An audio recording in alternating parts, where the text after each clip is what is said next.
The year was 2087, and Earth stood on the brink of something unimaginable. For centuries, humanity had gazed at the stars, wondering if they were alone in the vastness of space.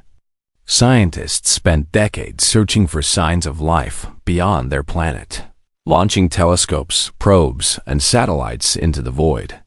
But nothing could have prepared them for what happened that day. It began with a flash, a burst of light so bright it lit up the skies over every continent simultaneously. At first, people thought it was an asteroid or some kind of cosmic phenomenon. But as the glow faded, a massive object appeared in orbit around Earth. It wasn't just one ship.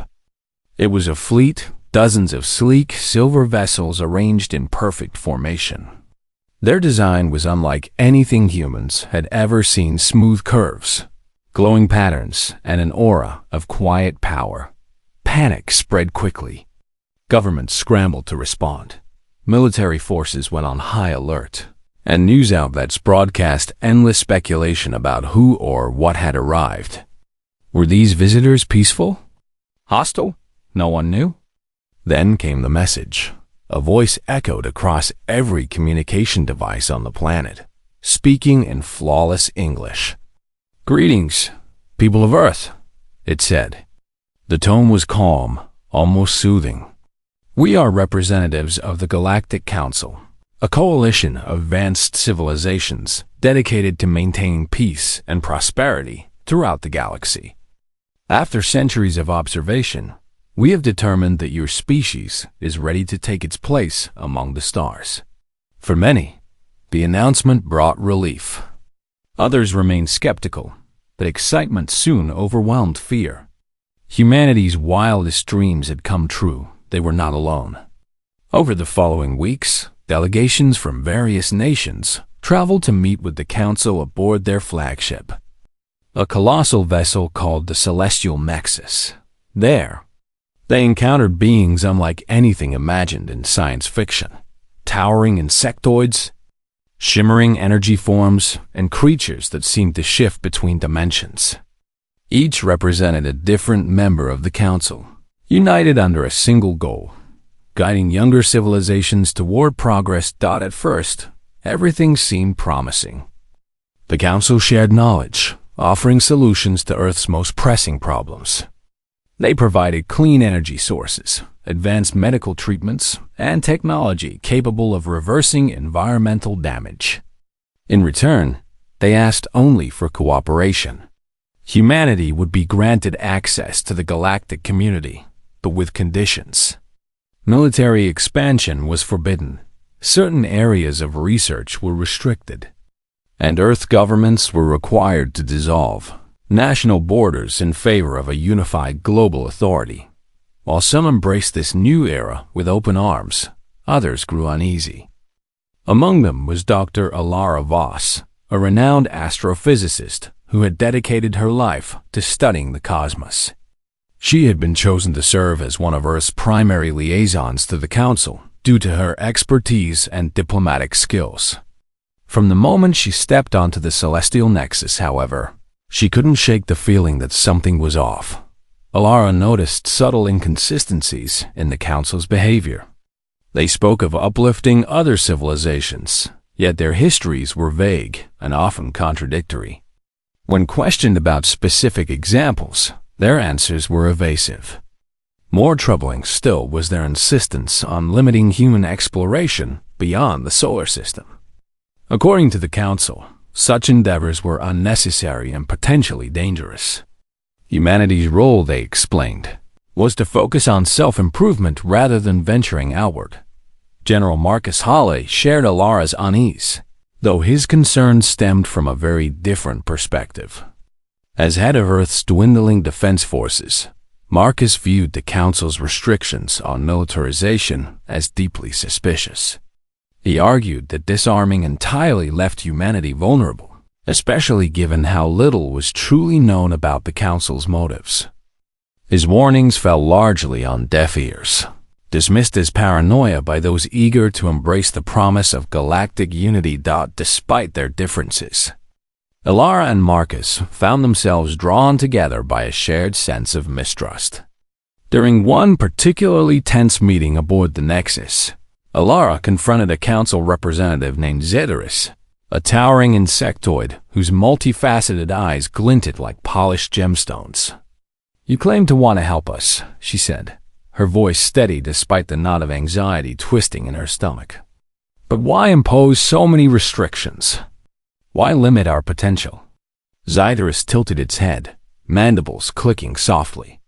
"Your species is young, Dr. Vuss. Impulsive. Without guidance, you risk repeating the mistakes of others, mistakes that led to destruction and chaos. We seek only to protect you from yourselves." Though the explanation sounded reasonable enough, Alara wasn't convinced.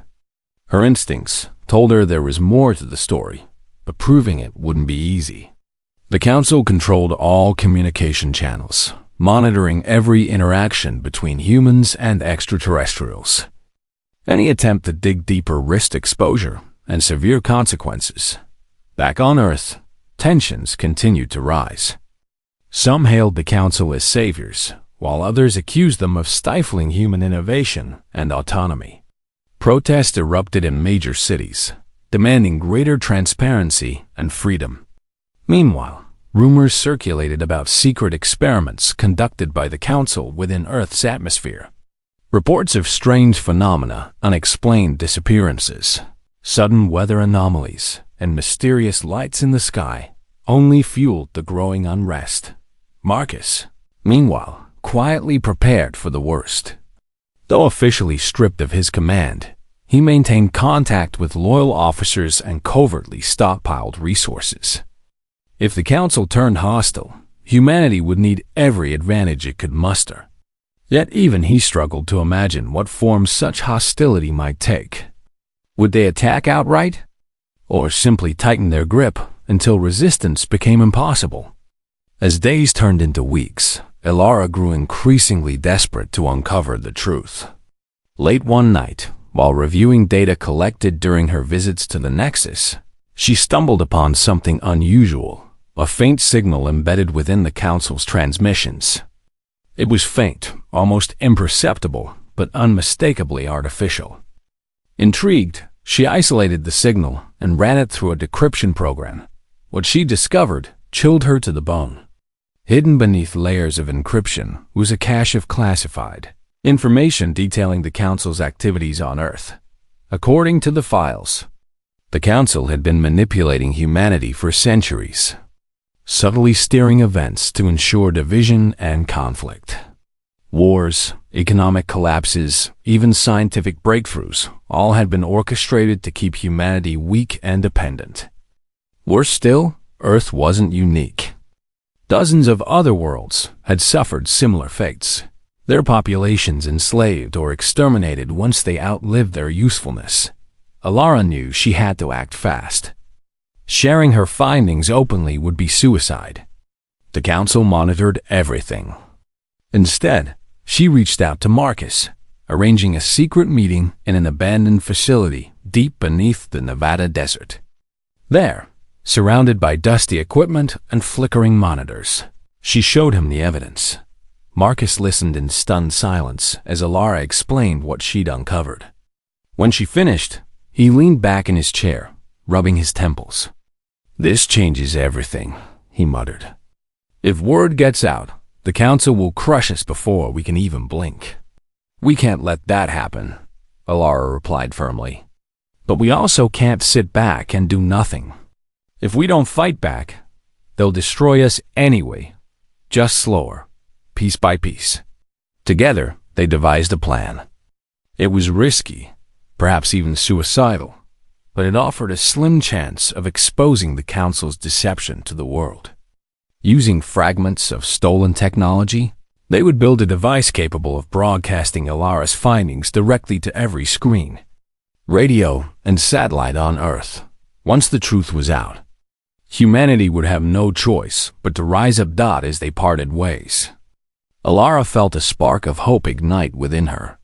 The road ahead would be fraught with danger, but for the first time, she believed victory might be possible. Humanity had always thrived in the face of adversity, adapting and overcoming seemingly insurmountable odds. Perhaps, just perhaps, they could do so again, even against opponents as powerful as the Galactic Council. Little did she know, the real battle was only beginning. The truth weighed heavily on Alara's mind as she left the underground facility. She couldn't shake the feeling that time was running out. Every second spent in silence gave the Council more opportunity to tighten their grip on humanity. The files she had uncovered painted a grim picture. Earth wasn't just being held back, it was being systematically dismantled, piece by piece, until it became nothing more than a resource for the Galactic Council's insatiable needs. Alara knew she couldn't act alone. Spreading the truth required allies, but trust was in short supply. Governments around the world were already under the Council's influence, with many leaders either complicit or too afraid to oppose them. Even worse, any attempt to expose the Council's deception would be met with swift retaliation. The surveillance drones orbiting Earth ensured that no secrets stayed hidden for long. Every move Alara made was likely being watched, but she wasn't entirely without resources. Over the years, her work as an astrophysicist had earned her connections across the globe, scientists, engineers, and thinkers who shared her curiosity about the universe. Many of these individuals had grown skeptical of the Council's intentions, though none had dared to voice their concerns publicly. Now, with the evidence she had gathered, Alara hoped to rally them into action. Her first step was to reach out to Dr. Isaac Park, a brilliant engineer based in Seoul.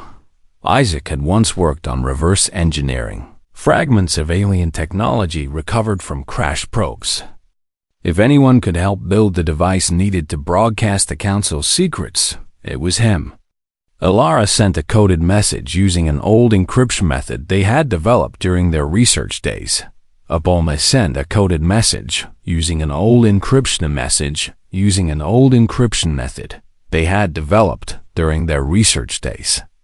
Abolia sent a coded message using an old encryption message and in her head they had system the Council wouldn't recognize. When Isaac received the message, he immediately understood its urgency. He traveled to a remote safe house in the mountains outside Seoul, where Alara awaited him. The two spent hours poring over the decrypted files, piecing together the full scope of the Council's manipulation. What they found horrified them. Not only had the Council orchestrated wars and economic collapses on Earth, but they had also seeded false information to steer humanity away from key technological breakthroughs. It was a deliberate effort to keep Earth weak and divided, ensuring it remained easy to control. "This is monstrous," Isaac muttered, shaking his head as he scrolled through the data. "They've been playing us like puppets for centuries. And now they're planning to cut the strings," Alara replied grimly. "Once they've drained us dry, we'll be discarded like every other species they've used up." Isaac nodded, his expression hardening. "Then we need to stop them. But how? We can't fight them head on, they're too powerful. That's why we have to hit them where it hurts most, their image. If we can get this information out to the public, people will see the Council for what they really are. They'll rise up." It was a risky plan, but Isaac agreed was worth trying. Together, they began designing a prototype device capable of bypassing the Council's communication grid. Using scraps of alien tech and human ingenuity, they created a small transmitter that could piggyback on existing satellite networks. Once activated, it would hijack every screen, radio, and digital platform on Earth, broadcasting the Council's crimes to billions of people simultaneously. As Alara and Isaac worked, General Marcus Holly prepared for the inevitable fallout. He knew that exposing the Council's deception would trigger a violent response. Humanity might unite against their oppressors, but unity alone wouldn't be enough. They needed weapons, defenses, and a strategy to survive the Council's wrath. Marcus reached out to a network of former military officers and resistance fighters who still believed in Earth's independence. Among them was Captain Elena Torres, a skilled pilot who had once commanded Earth's last deep space exploration mission. Though officially disbanded, Elena and her crew had gone underground, refusing to surrender their ships to the Council's authority. When Marcus contacted her, she didn't hesitate to join the cause. "About time someone stood up to those bastards," Elena said with a fierce grin as she greeted Marcus at a hidden airbase. "What's the plan?" "We're going to hit them where it hurts," Marcus replied. "Their orbital station? If we can disable it, we'll cripple their ability to monitor and control Earth." Elena raised an eyebrow.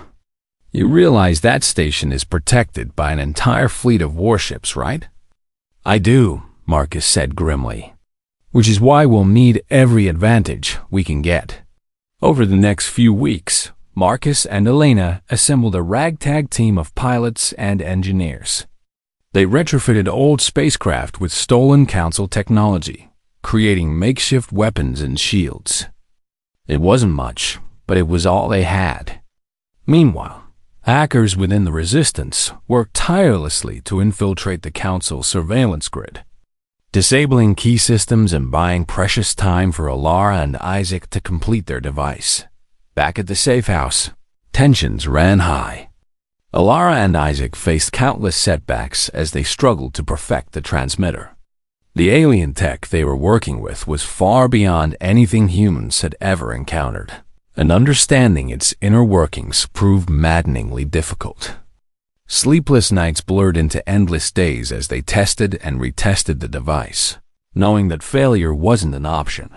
Finally, after weeks of grueling effort, the transmitter was ready. Alara held the small, unassuming device in her hands, marveling at how something so simple could change the fate of humanity. But getting it operational was only half the battle.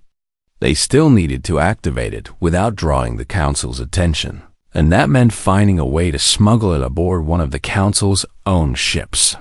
For this, they turned to a man named Viktor Novikov, a smuggler with ties to the black market. Viktor had spent years trading contraband goods between Earth and the outer colonies, evading both human authorities and the Council's patrols. His ship, the Shadowhawk, was equipped with cloaking technology that made it nearly invisible to sensors. If anyone could deliver the transmitter to the right place at the right time, it was him. Viktor listened intently as Alara explained the plan. When she finished, he leaned back in his chair, stroking his beard thoughtfully. "You're asking me to fly straight into the lion's den," he said. "If I'm caught, I'm dead." "You won't be caught," Alara assured him. "And if you succeed, you'll save billions of lives, including your own." After a long pause, Viktor nodded. "All right, I'm in. But don't expect me to stick around once this is over. I didn't sign up for a suicide mission." With Viktor on board, the final pieces of the plan fell into place. The transmitter would be smuggled aboard the Council's flagship, the Celestial Nexus, during a diplomatic summit scheduled to take place in 3 days. While the world's leaders gathered to discuss Earth's future, Alara and Marcus would execute their operation. Alara would ensure the transmitter was activated, while Marcus coordinated a diversionary attack to draw the Council's attention away from the real threat. As the day of the summit approached, nerves frayed to the breaking point. Alara rehearsed every detail of her role, memorizing escape routes and contingency plans. Marcus drilled his team relentlessly, preparing them for the chaos that would follow. Everyone involved knew the stakes. Success meant freedom for humanity. Failure meant annihilation. On the morning of the summit, Alara boarded the shuttle bound for the Celestial Nexus. Her heart pounded as she passed through security checkpoints, the transmitter concealed within a hollowed-out datapad. She forced herself to remain calm, focusing on the task ahead. Beside her sat Viktor, pretending to be her assistant. His presence added a layer of legitimacy to her cover story. though his rough demeanor drew suspicious glances from the Council's guards. Inside the Nexus, the atmosphere was tense. World leaders mingled uneasily with Council representatives, exchanging polite smiles and empty promises. Alara kept her distance, moving through the corridors with purpose. She located the maintenance bay where the transmitter needed to be installed, a BIA hub connecting the ship's internal systems to its external communication array. Slipping inside unnoticed, Alara set to work. Her fingers flew over the controls as she interfaced the transmitter with the Nexus's core. Each second felt like an eternity, her ears straining for any sign of discovery. Just as she finished, alarms blared throughout the ship. "They know," Victor shouted, bursting into the bay. "We've got company." Alara cursed under her breath. Something must have triggered the Council's sensors. Grabbing the datapad, she followed Victor toward the nearest exit. Behind them, the sound of heavy footsteps echoed down the corridor. Guards armed with energy weapons rounded the corner, shouting orders in a language neither of them understood. "This way," Victor barked, shoving open a hatch that led to a narrow service tunnel. The two scrambled through the cramped passage, their pursuers hot on their heels. Ahead, a ladder led upward to an emergency airlock. If they could reach it, they might stand a chance of escaping. Reaching the top, Victor slammed his fist against the release panel. The airlock hissed open, revealing the vast expanse of space beyond.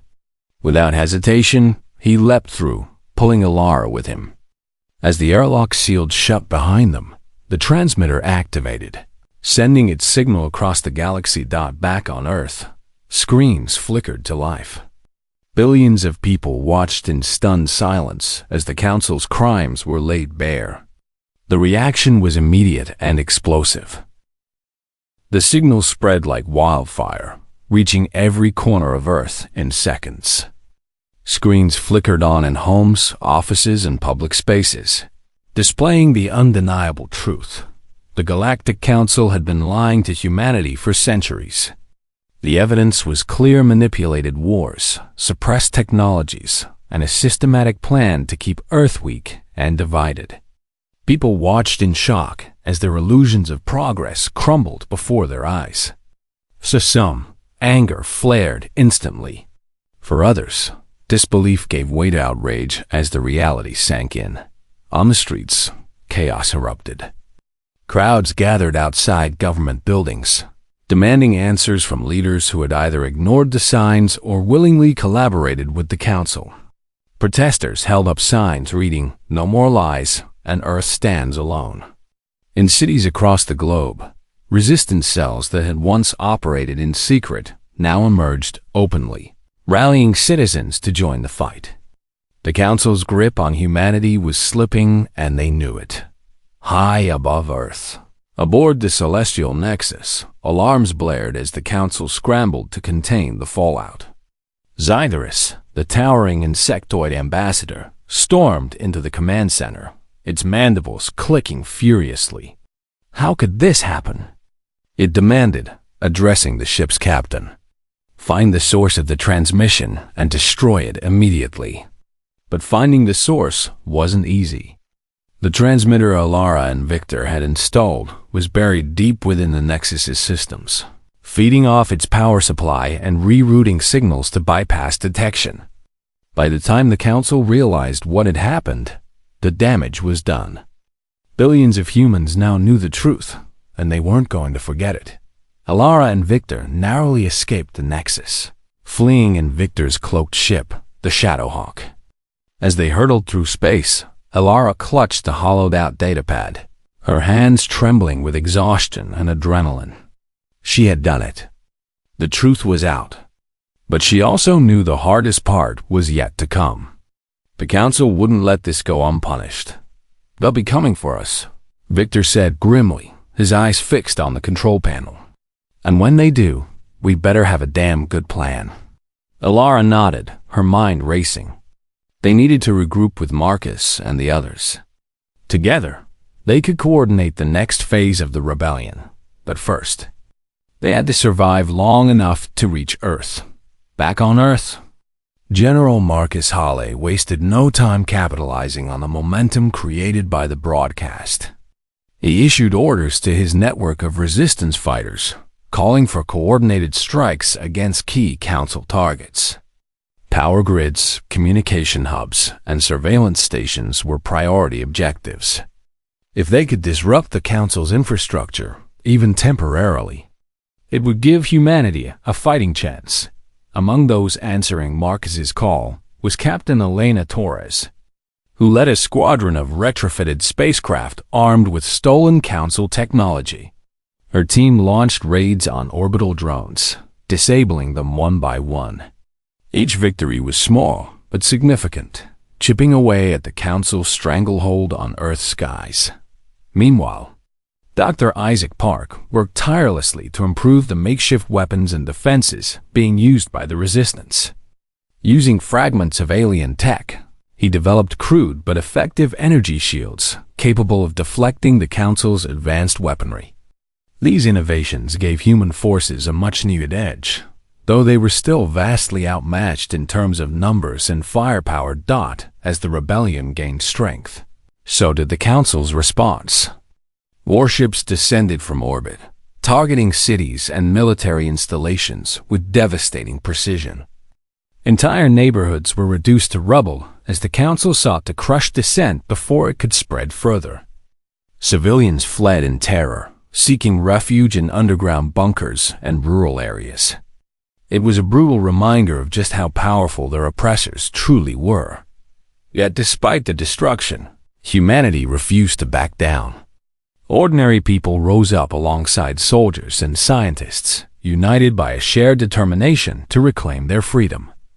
Farmers turned their tractors into barricades. Teachers organized supply chains to support fighters on the front lines. Even children contributed, spreading messages of hope and defiance through underground networks. At the heart of the resistance was Alara, who returned to Earth shortly after escaping the Nexus.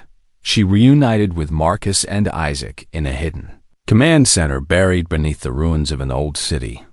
There, they strategized their next move. The Council's orbital station, the same fortress that loomed over Earth like a symbol of oppression, was identified as the primary target. We take out that station, and we cripple their ability to monitor and control us, Marcus explained, pacing the room as he addressed the group. Without it, they lose their advantage. It won't be easy, Isaac warned. That thing is protected by dozens of warships. We're talking about suicide odds here. Then, we don't play fair, Alara interjected. Her voice was steady, her resolve unshakable. We use everything we've got, every trick, every weapon, every ounce of ingenuity. We hit them where they least expect it. Her words inspired the room. They all knew the risks, but they also knew there was no turning back. Humanity's survival depended on this moment. Plans were drawn up, resources allocated, and teams assembled. Every available fighter, pilot, and engineer prepared for the assault of a lifetime. The attack began under the cover of darkness. Resistance ships launched from hidden bases around the globe, converging on the orbital station. Their goal was simple: create enough chaos to allow a strike team, led by Alara and Marcus, to infiltrate the station and disable its core. Without its central hub, the station would collapse, taking the Council's orbital fleet with it. Elena's squadron spearheaded the operation, drawing fire from the Council's warships while smaller vessels slipped past the blockade. Energy blasts lit up the night sky as human pilots engaged in dogfights with their far superior opponents. Many ships were lost, but each sacrifice bought precious seconds for the mission to succeed. Inside the station, Alara and Marcus moved quickly, navigating labyrinthine corridors filled with enemy soldiers. Armed with improvised weapons and sheer determination, they fought their way toward the core. Behind them, Isaac monitored their progress remotely, guiding them through security checkpoints and avoiding traps. At one point, The two found themselves cornered in a narrow passageway, surrounded by Council enforcers. Just as all hope seemed lost, reinforcements arrived in the form of Victor and his crew. "You didn't think I'd miss the fun, did you?" Victor quipped, tossing grenades that sent the enforcers scattering. With Victor's help, Alara and Marcus reached the core chamber, a massive room filled with glowing conduits and humming machinery. At the center stood a pulsating sphere of energy, the station's heart. Disabling it would require precise timing and coordination. As Marcus set charges around the perimeter, Alara hacked into the system, overriding failsafes designed to prevent tampering. Suddenly, the doors burst open, and Xetherus entered, accompanied by a squad of heavily armed guards. "You cannot win," the insectoid ambassador hissed, its multifaceted eyes gleaming with fury. "Your species is too weak, too flawed to stand against us." Alara stepped forward, her expression defiant. "You underestimated us," she said, her voice ringing with conviction.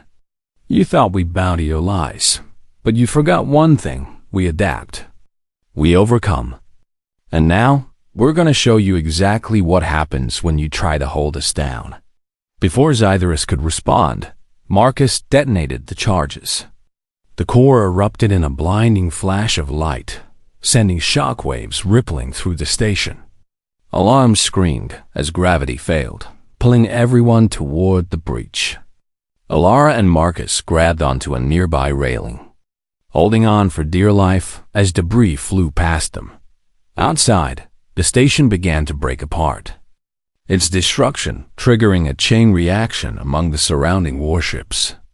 Explosions lit up the sky as humanity cheered below. Against all odds, they had struck a decisive blow against their oppressors, but the fight was far from over. As the survivors regrouped, they knew the Council would retaliate with even greater force. Yet for the first time in centuries, humanity stood united not as victims, but as warriors ready to claim their place among the stars. The destruction of the Council's orbital station was a turning point, but it came at a heavy cost. The skies above Earth were filled with smoke and debris as fragments of the shattered fortress rained down like fiery meteors. Below, cities lay in ruins, their streets littered with rubble and the remnants of lives lost. The rebellion had struck a powerful blow against the Galactic Council, but the victory felt hollow amidst the devastation. Alara, Marcus, and the others regrouped in the hidden command center, their faces grim with exhaustion and sorrow. They had achieved what many thought impossible, but the price was steep. Thousands of resistance fighters had perished in the assault, and countless civilians had been caught in the crossfire. Yet there was no time to mourn. The Council's response would be swift and merciless, and humanity needed to prepare for the next wave of attacks. As they assessed the situation, Alara couldn't shake the image of Xetherus from her mind. The insectoid ambassador's final words echoed in her thoughts. "Your species is too weak, too flawed." She knew the Council viewed humanity as expendable, a minor inconvenience to be crushed without hesitation. But she also knew something Xetherus didn't. That humanity's greatest strength wasn't its technology or its numbers. It was its resilience, its refusal to give up, even when faced with overwhelming odds. "We've proven we can fight," Marcus said, breaking the silence. His voice was firm, though his eyes betrayed the weight of everything they had endured. "But this isn't over. The Council will come back stronger, angrier. We need to hit them before they recover." Alara nodded. "We've shown them we're not afraid to strike back. Now we need to show them we won't stop until we're free." Isaac, who had been monitoring communications, spoke up. "I've intercepted some chatter from the Council fleet. They're regrouping near the edge of the solar system. If we act fast, we might be able to catch them off guard." Victor leaned forward, his arms crossed. "You're talking about taking the fight to them? That's insane. Their ships are bigger, faster, and better armed than anything we've got. It's risky, Alara admitted. "But if we stay here, we're sitting ducks. They'll bombard us into submission. At least this way, we have a chance." Marcus agreed. "If we can disable their command ship, it'll throw their entire fleet into disarray. Without leadership, they'll be vulnerable." The plan was simple yet audacious. Launch a surprise attack on the Council's regrouping forces using every available ship and pilot. It would be a desperate gamble, but it was the only option left. The Resistance began mobilizing immediately, retrofitting ships with whatever weapons and defenses they could scavenge. Engineers worked around the clock, while pilots trained tirelessly for the coming battle. Elena Torres took charge of organizing the fleet. Her experience as a deep space explorer made her an invaluable asset, and her calm demeanor helped steady nerves among the less experienced pilots. "This isn't just about winning," she told her team during a briefing. "It's about showing the galaxy what humanity is made of. If we succeed, we inspire others, other species who've been oppressed by the Council, to rise up too." Her words resonated deeply. For the first time, the Resistance saw themselves not just as fighters for Earth, but as symbols of hope for all those who had suffered under the Council's tyranny. The day of the attack arrived sooner than anyone expected. The Resistance fleet gathered beyond the moon's orbit, hidden from view by its shadow. Ships of all shapes and sizes formed a ragtag armada, their hulls patched together with scraps of alien tech and human ingenuity. Pilots exchanged nervous glances, knowing full well that many of them wouldn't return. Alara stood aboard one of the lead ships, her heart pounding as she watched the Council's fleet loom larger on the horizon. Through the viewport, she could see the massive command ship, a behemoth bristling with cannons and shield generators, at the center of the formation. Surrounding it were dozens of smaller vessels, each more advanced than anything humanity had ever built. "This is it," Marcus said, standing beside her. "No turning back now." Alara took a deep breath. "Let's make them regret ever setting foot in our solar system." The signal to engage came moments later. Resistance ships surged forward, engines blazing as they broke cover. The element of surprise gave them a brief advantage, catching the Council fleet off guard. Lasers streaked across the void as human pilots swarmed the enemy, targeting weak points and exploiting gaps in their defenses. Elena led a squadron of fighters straight for the command ship, weaving through a hail of energy blasts. Her maneuvers were daring, almost reckless, but they paid off. One by one, her team disabled the ship's outer turrets, clearing a path for the heavier vessels to close in. Meanwhile, Victor and his crew launched a series of kamikaze-style attacks, ramming their ships into the Council's cruisers. Though costly, these sacrifices created chaos within the enemy ranks, forcing them to divert resources to deal with the unexpected threat at the heart of the battle. Alara and Marcus coordinated the assault from their flagship. Isaac monitored the Council's communications, relaying critical information to the fleet. "They're trying to recalibrate their shields," he shouted over the comm. "If we can overload their core reactor, we can take out the whole ship." Alara wasted no time. She directed a group of engineers to target the command ship's power systems, while Marcus ordered a second wave of fighters to provide cover. The Resistance poured everything they had into the effort, knowing it was their last chance to turn the tide as the battle raged on. The Council's forces began to falter. Their superior technology was no match for humanity's sheer determination. Pilots sacrificed themselves to protect their comrades, and engineers risked their lives to keep damaged ships operational. Every loss fueled the resolve of those who remained. Finally, after hours of relentless fighting, the Resistance breached the command ship's defenses. A squad led by Elena infiltrated the vessel, planting explosives deep within its core. As they raced back to their ships, the countdown began. "Evacuate now," Marcus barked over the comm. "Get clear of the blast radius." The command ship exploded in a blinding flash of light, sending shockwaves rippling through the fleet. Debris spiraled outward, colliding with nearby ships and causing further destruction. Without their leader, the remaining Council vessels descended into disarray, retreating toward the edge of the solar system, back aboard the flagship. Cheers erupted as the survivors celebrated their hard-won victory. Tears streamed down faces as pilots embraced one another, overwhelmed by relief and gratitude. They had done the impossible. They had driven the Council away, at least for now. But Ilara knew the war was far from over. The Council's retreat was temporary, and they would return with greater force.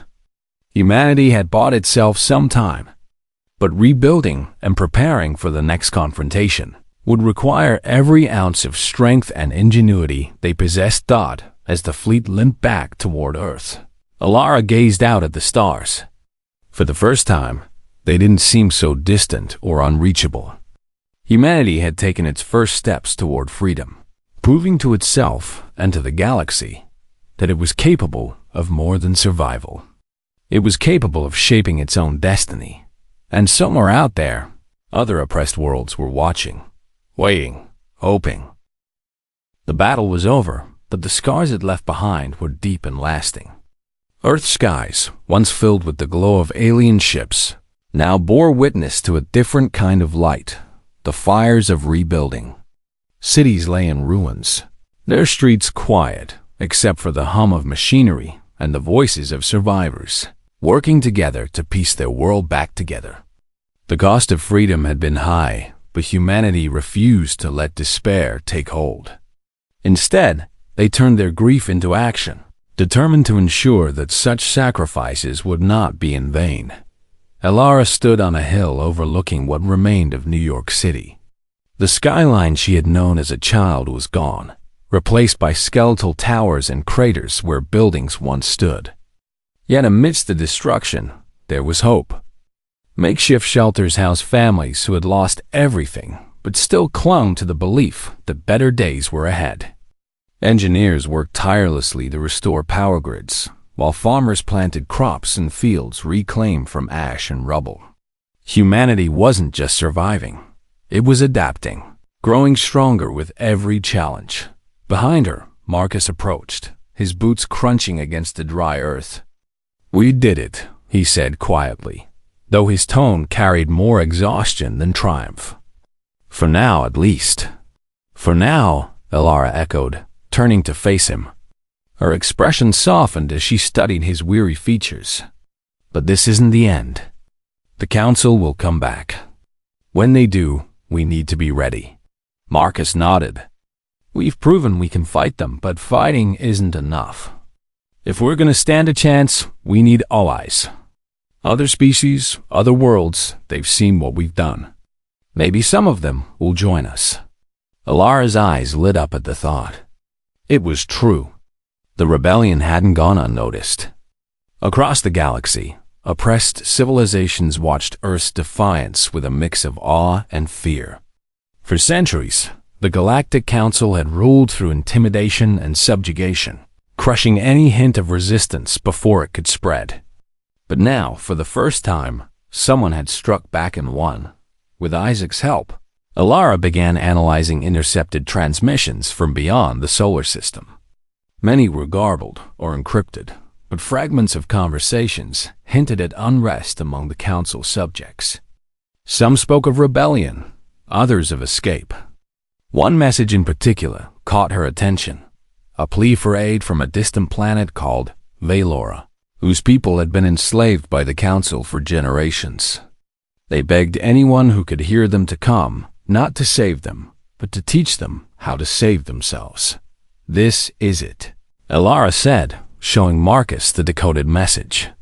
"If we reach out to these worlds, show them we're willing to stand with them, maybe we can build something bigger than just Earth. A coalition. A galactic resistance." Marcus frowned, his brow furrowing as he considered the risks. "It's dangerous. The Council controls most of the galaxy's travel routes. Getting to Valora or anywhere else won't be easy. It's our best shot, Alara insisted. "We can't win this alone. And if we don't try, then what was all this for?" After much debate, the decision was made. Using the remnants of stolen council technology, Isaac and his team modified several ships to withstand long-distance space travel. These vessels weren't luxurious. They were cramped, patched-together affairs, but they were functional. Each ship carried a small crew of volunteers, led by trusted members of the Resistance. Among them were Elena Torres, Viktor Novikov, and a handful of engineers and scientists eager to share Earth's newfound knowledge. Before departing, Ilara addressed the crews gathered in the hangar bay. "This mission isn't just about helping another world," she said, her voice steady despite the weight of the moment. "It's about proving that the Council's power isn't absolute, that even in the darkest times, there's always a spark of hope. Show them what we've learned, inspire them to rise up. Together we can change the galaxy." Her words resonated deeply, fueling the resolve of those preparing to leave. As the ships launched into the void, Earth's defenders watched with bittersweet pride. They knew the journey would be perilous, but they also knew it was necessary. For too long, the Council had ruled unchallenged. Now, humanity was planting the seeds of revolution across the stars. Meanwhile, back on Earth, Marcus focused on fortifying the planet against future attacks. He oversaw the construction of underground bunkers, shielded communication networks, and advanced defense systems reverse-engineered from alien tech. Every day brought new challenges, but progress was undeniable. Slowly but surely, humanity was becoming stronger, not just militarily, but culturally. The unity forged during the rebellion continued to grow, transcending borders and ideologies. People no longer saw themselves as citizens of individual nations. They saw themselves as part of something greater. One evening, as Marcus walked through a refugee camp outside London, he was approached by a young girl clutching a crude model spaceship. "Is this what you used to fight the aliens?" she asked, holding it up for him to see. He knelt down, smiling gently. "Something like that. Why? Are you thinking of building one yourself?" She nodded eagerly. "I want to help protect Earth when I grow up." Her innocence brought a lump to his throat. Children like her were the reason they fought, not for revenge, but for a future where no one would have to live under oppression again. "Good," he said, ruffling her hair. "We'll need people like you." Weeks passed, and reports began trickling in from the ships sent to Valora. Against all odds, they had reached the planet safely, finding its inhabitants desperate but resilient. With Earth's guidance, the Valorans began constructing weapons and defenses of their own, learning to adapt alien technology to suit their needs. Inspired by Earth's example, they vowed to rise up against their oppressors, sparking a chain reaction among neighboring worlds. Back on Earth, Alara received a transmission from one of the ships, a recording of the Valoran leader addressing their people. "For too long we have lived in fear," he declared, his voice trembling with emotion. "But now, thanks to our friends from Earth, we know that fear does not define us. We are free, and we will fight for that freedom." Tears streamed down Alara's face as she listened. This was why they had risked everything, to ignite a spark of hope that could spread across the galaxy. Humanity had faced unimaginable odds and emerged victorious, not because of superior strength, but because of its ability to adapt, persevere, and inspire Dodd as night fell over Earth. Alara climbed to the roof of the command center, gazing up at the stars. Somewhere out there, rebels were rising, united by a shared dream of freedom. The road ahead would be difficult, fraught with danger and uncertainty. But for the first time in centuries, the galaxy had a choice, a chance to break free from the chains of oppression and forge a new path. And humanity, once dismissed as weak and insignificant, stood at the forefront of that change.